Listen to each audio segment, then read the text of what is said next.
Personal statement.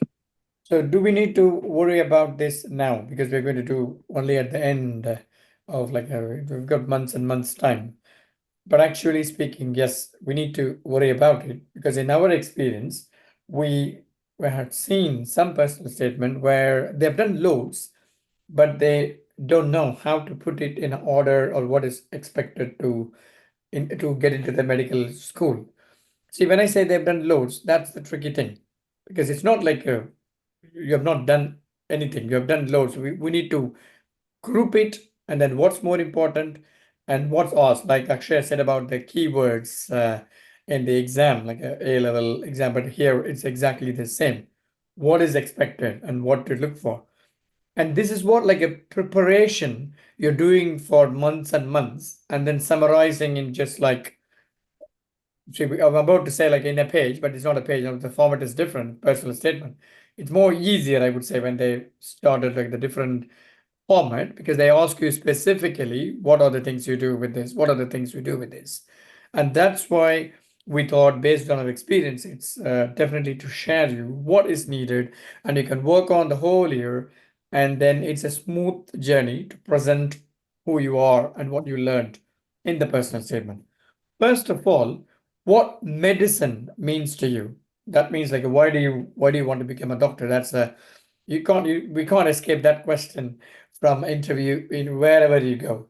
And I would say we can't escape, but that's like a bliss to know about it because one question is out already. You know how to prepare the answer, and it's exactly throughout like all the ticks, and then come out of it in with the flying colors with that question.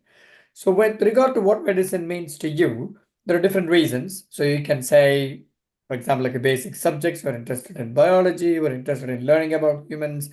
And again, you can say I'm a very methodical, I like logistics and problem solving, and your family experience, and like I don't know, for example, like your grandparents having experience with the medicine and the clinical illness with your parents and siblings or friend, so that affects you, and then you can put all these things as a this is the strong reason for doing medicine.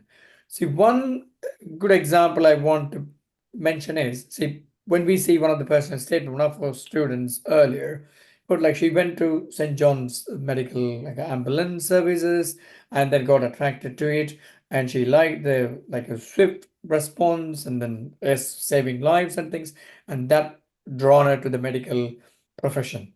But my first question, or rather, our first question is, so why did you go to St. John's first?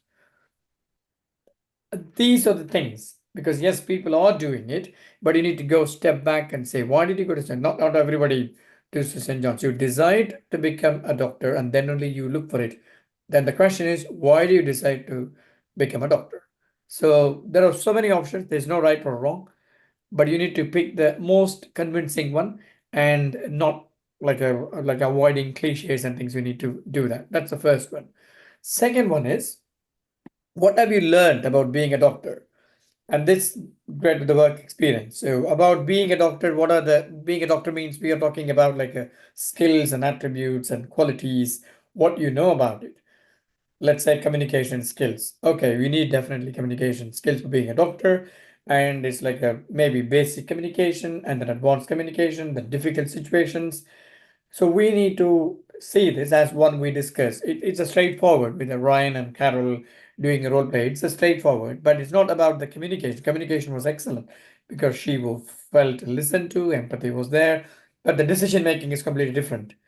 So we need both the skills here, communication plus decision making, and then getting help in terms of limitations. So everything we need to know. What are the skills needed for doctor attributes? And then what did you observe? And how did you reflect on it? And third thing is about life as a doctor. It's not only the work, it's like a whole situation. So you know about the doctors by this time, the weekends, what we do, and then we have to do. For some profession, there's no weekend at all. They can be at home, but we have to work on the weekend. And during the COVID time, yes, we have to go. And also in like a bank holidays and including Christmas, we are there. Some people will be there, and we are like a 24/7 service. So how do people manage it? Do people get tensed and then do people stressed? and how to manage it. So those are the things we need to observe. As Ryan said in his initial work experience, we need to know more about doctor's life. And the best way is one, to observe people and then talk to people. So if you have got friends, like a family, friends, or friends, dads or moms who are doctors, just talk to them with the year 12 students and then talk to them and know what is the. But I would say there's a little bit of come on, they talk to the person who loves the job. So don't talk to the person who don't love the job and they will completely smash your aspirations. So we need to be careful about that. There's a bit of comma there.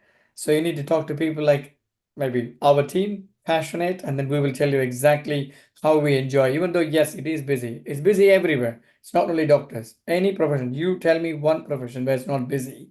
It's not going to happen. So it's not about the being busy. We need to enjoy as well. And that comes from passionate. So we need to know how we can manage it.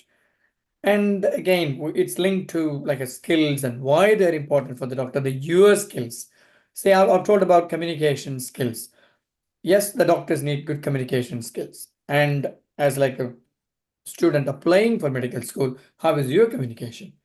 So can you demonstrate? And how did you demonstrate? Then you can do with the like a work experience, and then you can do with the voluntary work, let's say with the charity shops.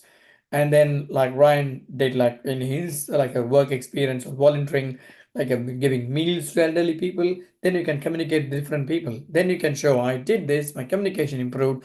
I think I'm good at communications and I'm okay to be a doctor.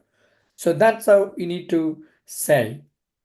In short, before going to that next slot or the next questions, in short, we need to know what doctors do, and then we need to know what we do and how do we fit to be a doctor. For example, doctors are good at communication skills. I'm good at communication skills, so I can be a doctor. I'm just giving one example. There are loads out there. And the next thing is any areas of medicine that interest you. It's not 100% necessary, but if you have any interest, it's always to portray it. For example, let's say you love psychiatry, and then you can do a EPQ related to psychiatry or psychology or anything, and you do all the like study all the papers, study all the books. If you like palliative care, you do like a one particular book or article, and you attend a webinar, seminar. So there are so many options to show your interest. But that, as I said, it's not 100% absolutely necessary.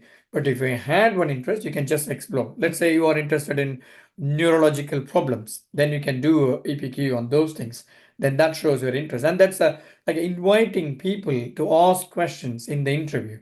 See, rather than leaving them to ask questions, you're giving them a look. Come on, I'm ready. You can ask anything in me. So if you've got any special interest, just go for it and then develop your interest. The last one is what do you like to do in your spare time and how it has developed you. Again, in getting a spare time, yes, there are lots of skills. Let's say like a dancing, singing, sports. Let's say I'll do vocals. I got a grade 8 in piano. I got a grade 8 in vocals. So that's not only important. It's again, I wish to tell about Ryan's example. Let's say you observe a surgery. Oh yes, surgeon did a surgery meticulously. That's not important. What do you do? Again, here, grading a grade 8 is not very important only, but you need to reflect on it. So what have you done? Let's say you're doing a dance and you're doing as a part of team member and you're a team leader. How do you organize? What have you learned? What are the challenges? How do you come across? So those things are the skills, whatever needed in medicine, how you're going to get all those skills from other like extracurricular activities or sometimes supercurricular activities as well. And you have to project it. Okay, I've got all those things. Then I wish to be a doctor. I'll be an excellent doctor. So in short, you want to get the skills and knowledge and attributes needed for a doctor, and you need to show them how you got it, and then you need to reflect on how those and all these things. Say, as I said in the beginning, you will have loads. And sometimes what we observe is people have done the work experience, let's say like 5 days or 7 days, but they don't know what to do, what to observe. And the work experience finished. And they come to us and say with the personal statement, I've done this. Then we will ask some questions. So have you observed this? So what do you think about the system then? But unfortunately, they missed the chance. So that's where we are coming across like the whole point of doing this session with the special importance to year 12 is learn what to do early so that you can plan not to miss anything in the middle of the journey.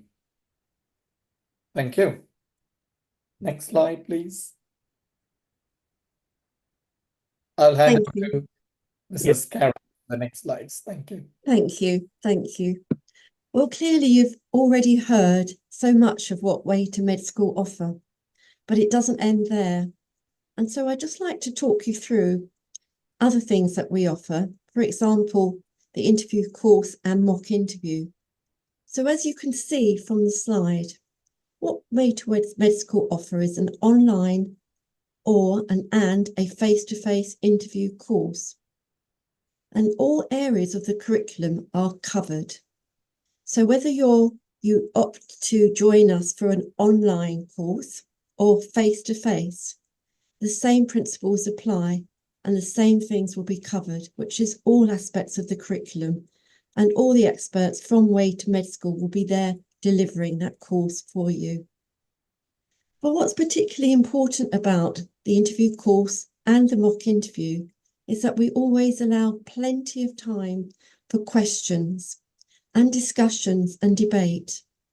And having been part of that and seen how the students really benefit from that, it's incredible how much debate and discussion comes out of all questions that are asked.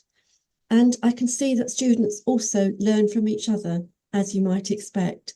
So they're not only learning from us as experts, but also from each other. So that valuable time allowed for questions is incredibly important. And also, if you feel, yes, that interview course was fantastic, the mock interview was great, but actually, I don't know, I feel that I've still got some weaknesses or some things I'd like to talk about and address, then if you contacted us, we could arrange some one-to-one tutoring and support.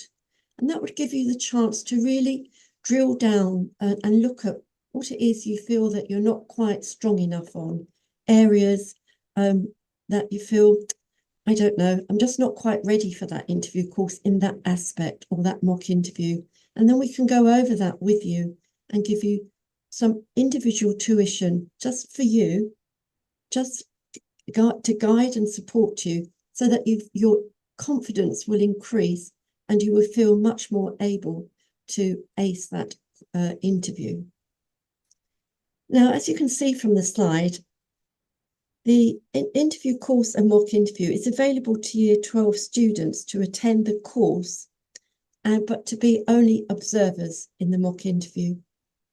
Now, again, having been part of that, I've really seen how Year 12 students can really benefit from that. It's never too early. It really isn't. And they've gone away with, increased knowledge, awareness, and confidence about the way forward for them. And that is a fantastic place to be in Year 12, particularly observing the mock interviews. So we're particularly delighted to announce that in January next year, 2025, we'll be launching a mentorship program. And this is something that we're really excited about and want to just talk to you about briefly. So basically, students who join the program will be supported by Way2MedSchool from the very beginning of their journey to the end of their journey to med school. And we'll be, as the class size says, we'll be supporting you in every aspect, guiding, giving you lots of hints and tips of different aspects of that journey. But I think more than that, we don't just do that. We also get to know you as an individual. So if you join our mentorship program, you'll be given a chance to really have a discussion with us about what your strengths and weaknesses are, because we recognise that all students have very different strengths and weaknesses. And then we can work with you to address those every step of the way. And we are there for you, supporting you, as I say, through to the very end of your journey, if indeed your journey never ends, but it's your journey to med school. So something that, as I say, we're very excited about and that we'll be launching in January 2025. Thank you. Yeah, thank you very much, everybody. So I hope this session will be helpful for parents as well as Year 12 students